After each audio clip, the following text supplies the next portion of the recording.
శివరాత్రి రోజు ఎవరితో మాట్లాడినా శివ శివ అని పిలవాలి. పురుషులైనా స్త్రీలైనా శివ శివ అనాలి. భర్త భార్యతో గాని, భార్య భర్తతో గాని శివ శివ అంటూ పిలవాలి. 4గో నియమం ఏంటంటే శివరాత్రి రోజు గురువును పూజించాలి.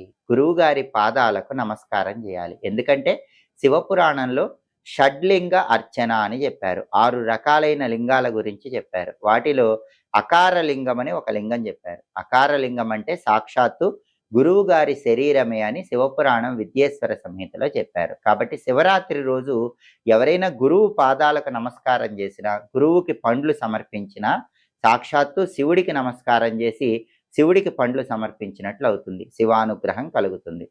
అలాగే శివరాత్రి రోజు తప్పకుండా భస్మధారణ చెయ్యాలి.